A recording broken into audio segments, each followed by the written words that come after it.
மீண்டும் உங்களை நாம் சந்திப்பதிலே மிக்க மகிழ்ச்சி அடைகின்றோம். நான் இலங்கையில் இருந்து பதுளை போதனா வைத்தியசாலையில் இருந்து வைத்தியர் கிருஷாந்த் வேதநாயகம்.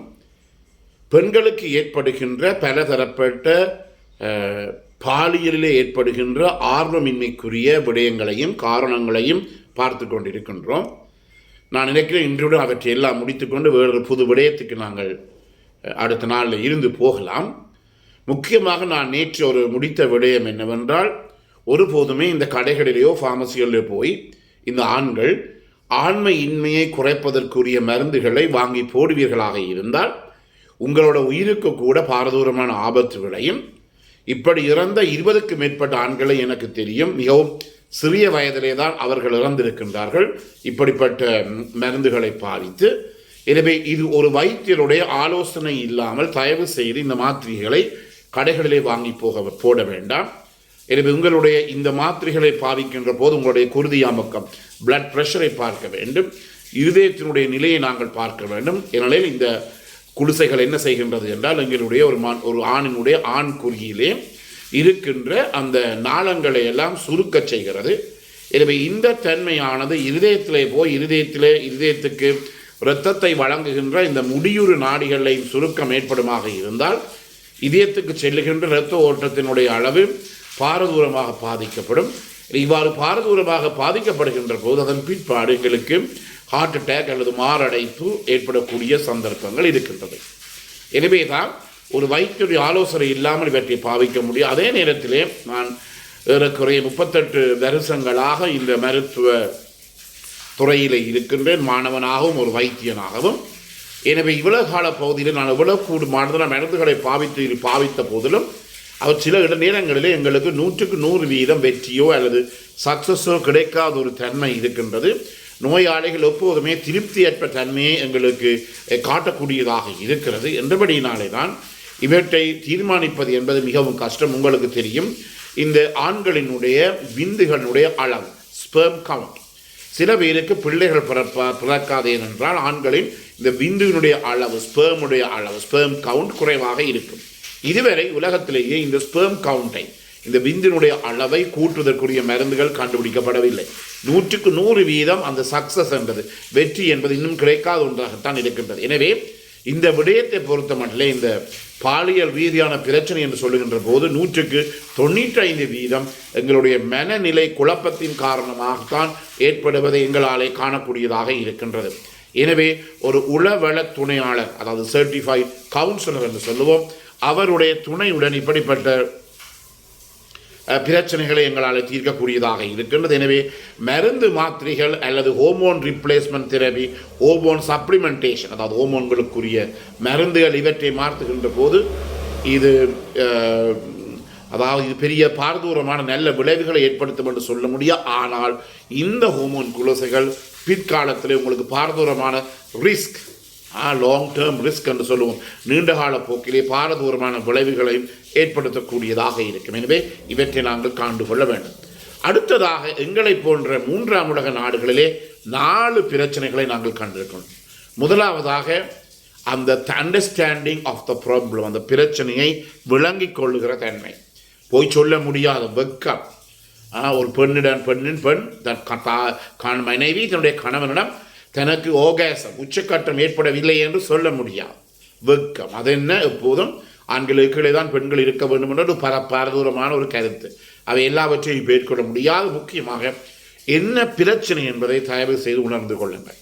இந்த நிகழ்ச்சியை பெண்களுக்கு எல்லாருக்கும் நான் சொல்வது, வாயை திறந்து மனம் விட்டு உங்களுடைய கணவனுடன் கதையுங்கள், பேசுங்கள். இல்லாவிட்டால் அதைத்தான் சொல்கிறோம், அண்டர்ஸ்டாண்டிங் த ப்ராப்ளம் எனப்படுவது எங்களுடைய இலங்கை போன்ற 3ஆம் உலக நாடுகளிலே ஒரு பாரதூரமான பிரச்சனையாக எங்களுக்கு இருக்கிறது. வயிற்றிலும் வந்து கூட வெக்கப்படுகிற தன்மையை எங்களாலே காணக்கூடியதாக இருக்கின்றது. அண்மையிலே கூட ஒருவர் வந்தார், அவருக்கு குழந்தைகள் இல்லை. இலங்கை உலகம் முழுவதும் போகாத இடம் இல்லை. கடைசியில் என்னிடம் வந்த பிற்பாடு அந்த பெண் அவர் தனியாக வந்து சொன்னார், டாக்டர், இவர் என்னுடன் ஒழுங்காக தாம்பத்தியத்தில் ஈடுபடுவதில்லை, அவருக்கு விரைப்புத்தன்மை மிகவும் குறைவு என்று சொன்னார். உலகம் முழுக்க போய் பிள்ளை இல்லை என்று பார்த்திருக்கிறார்கள், ஆனால் பேசிக் அடிப்படையான தன்மையை பார்க்கவில்லை. எனவே அண்டர்ஸ்டாண்டிங் த ப்ராப்ளம் மிகவும் முக்கியம். அதுக்கு முக்கியமான என்ன தேவைப்படுது? வாய் திறந்து பேச வேண்டும். இரண்டாவதாக, ஆண்கள் மோட்டிவேட் பண்ணப்பட வேண்டும், உற்சாகப்படுத்தப்பட வேண்டும். எனவே வைத்தியரின் மூலம் உங்களால் ஒன்றுமே முடியாது என்று சொல்லி அப்படி அல்ல. எப்போதுமே அந்த ஆணை நாங்கள் மோட்டிவேஷன் ஆஃப் த மேல் பார்ட்னர் என்று சொல்லுவோம். எப்போதுமே நாங்கள் என்ன செய்ய வேண்டும்? ஆண்களை எப்போதுமே நாங்கள் தூண்ட வேண்டும். உங்களால் முடியும், உங்களுடைய முடியாது என்று அல்ல, உங்களால் முடியும். ஆனால் முடியாது என்று இருக்கின்ற போதுதான் இந்த பயோ ஃபீட்பேக் காரணமாக, அதாவது எதிர்விளைவு காரணமாக அது அப்படியே முடியாமல் தான் போய்விடும். எனவே குறைந்தது கொஞ்சம் தொடர்ச்சியாக ஒரு கிழமைகளில் 3-4 தரமாவது பாலியல் ரீதியான தொடர்புகளை நீங்கள் வைத்துக் கொள்ள வேண்டும். மிகவும் முக்கியமானது. எனவே மோட்டிவேஷன் ஆஃப் த மேல் பார்ட்னர் தூண்டு மிக முக்கியம். அடுத்ததாக சோஷியோ எக்கனாமிக் ஃபேக்டர்ஸ், சமூக பொருளாதார பிரச்சனைகள் இருக்கின்றது. அதான் பெரிய பிரச்சனையாக இருக்கின்றது. எனவே ஒரு கணவனுக்கோ மனைவிக்கோ பொருளாதாரத்தில் பிரச்சனை, அதன் காரணம் அது எங்களுடைய மூளையை ப்ரீ ஆக்கியபைட் பண்ணி வைத்துவிடும். அந்த மூளையிலே அந்த காசு இல்லை என்ற ஒரு நிலைமை, வேலை இல்லை என்ற ஒரு பிரச்சனை, தொழில்துறைகளில் ஏற்படுகின்ற அலுவலகங்களில் ஏற்படுகிற பிரச்சனை எல்லாமே இருக்கின்றபடியால் எங்களுடைய பிரெயின் ப்ரீ ஆக்கியபைடாக இருக்கும். ஒரு சுதந்திரமான ஃப்ரீடமாக நாங்கள் இந்த பாலியல் உறவை கணவனுடனோ மனைவியை வைக்க முடியாத தன்மை ஏற்படும். எனவே எங்களுடைய நாட்டில் இந்த சோஷியோ எக்கனாமிக் ஃபேக்டர்ஸ் என்பது மிகவும் முக்கியமாக இருக்கும். எனவே படுக்கை அறைக்கு செல்லாம் எல்லாவற்றையுமே மறந்துவிட வேண்டும்.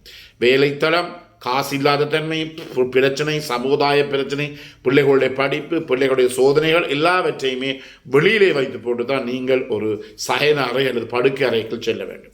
இல்லாவிட்டால் இது எல்லாம் வந்து உங்களுடைய ஃபுல்லாகவே என்ன வெற்றிவிடும், உங்களுடைய ஆக்கியபைட் பண்ணிவிடும். உங்களுடைய ஃபுல்லாகவே உங்களுடைய நேரத்தை எடுத்து விட்டபடியினால் பிறகு என்ன செய்வோம்? இந்த பாலியல் தொடர்புகளை ஏற்படுத்த முடியாத தன்மை இருக்கும். அடுத்ததாக என்ன பிரச்சனை? நீடவே என்ன முக்கியமாக உங்களுக்கு தெரியும். நாங்கள் ஆணும் பெண்ணும் திருமணம் முடிப்பது என்ன? அதை வேறு நாடுகள் இருப்பவர்கள் அப்படி அல்ல. அவர்கள் டேட்டிங் செய்வார்கள், திருமணம் முடிப்பதில்லை. திருமணம் முடிப்பதற்குரிய காரணம் என்ன? செக்ஷுவல் லைஃப், பாலியல் ரீதியான தொடர்புகளை மேற்படுவது. அதற்காக நாங்கள் ஒரு பிள்ளை பெறுவதற்காகத்தான் திருமணம் முடிக்கிறோம் என்று கருத்தை சொல்வீர்களாக இருந்தால் அது ஒரு பிழையான கருத்தாகத்தான் இருக்கிறது. எனவே மேரேஜ் எனப்படுவது என்ன? செக்ஷுவல் ரிலேஷன்ஷிப்பை ஆரம்பிப்பதற்காக, அதாவது சட்ட ரீதியாக லீகலி சட்ட ரீதியாக ஒரு ஆணுடனோ ஒரு பெண்ணுடனோ தனியாக பாலியல் ரீதியான தொடர்பினை வைத்துக் கொள்வதற்குரிய ஒரு நடைமுறை தான் இந்த மேரேஜ் என்றபடியினாலே அங்கு பிள்ளை பெறுவது என்பது ஒரு இன்சிடென்டல். பிள்ளை பெறுவது என்பது, பிள்ளை கருத்தாங்குவது என்பது அதுக்கு பக்கத்திலே வருகிறதே தவிர பிள்ளை பெறுவதற்காகத்தான் திருமணம் முடிக்க வேண்டும் என்று சொன்னால் அது 100% ஒரு பிள்ளையான கருத்தாகத்தான் இருக்கு. எனவே need to have a baby, yes, அது தேவை.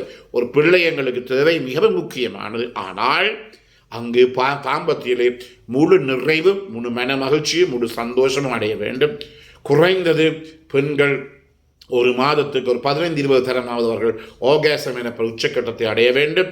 இது ஆண்களினுடைய கடமையாக இருக்கின்றது. எனவே இருவருமே மனம் திறந்து பேசி ஆணுக்கு என்ன தேவை அதை பெண் நிறைவேற்ற வேண்டும், பெண்ணுக்கு என்ன தேவை ஆண் நிறைவேற்ற வேண்டும். இதிலே வெட்கப்படுவதற்கோ அல்லது சுகாதார சம்பந்தமான ஹெல்த் இஷ்யூஸை கதைப்பதற்கோ ஒரு விதமான நேரமும் இல்லை, அதில் ஒரு விதமான பிரயோசனமும் கிடையாது. எனவே இவ்வளவு காலமும் இந்த பாலியல் ரீதியான இந்த பிரச்சனையை பற்றி பார்த்தோம். பல பேர் எனக்கு தொலைபேசியின் மூலமாக, பல சோஷியல் மீடியா மூலமாக என்னுடன் பேசினார்கள். உங்கள் அனைவருக்கும் அது மனமார்ந்த நன்றி. எனவே அடுத்த கிழமை, அடுத்த முறை நாங்கள் புது ஒரு நிகழ்ச்சியோடு உங்களை நாங்கள் சந்திப்போம். இந்த நிகழ்ச்சி உங்களுக்கு பிடித்திருந்தால் மற்றவர்களுக்கு அறிமுகப்படுத்துங்கள். இதை லைக் பண்ணலாம், ஷேர் பண்ணலாம். அதே நேரத்திலே மணி சின்னத்தை அமர்த்தி பெல் சைனை அமர்த்தி இதை நீங்கள் சப்ஸ்கிரைப் பண்ணலாம்.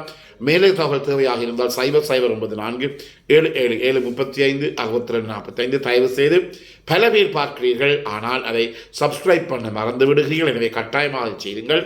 பிறந்திருக்கும் நாள் உங்கள் அனைவருக்கும் இனிய பொழுதாக அமைய அனைவருக்கும் பொதுவான இறைவனை வேண்டி விடைபெறுகிறேன். நன்றி, வணக்கம்.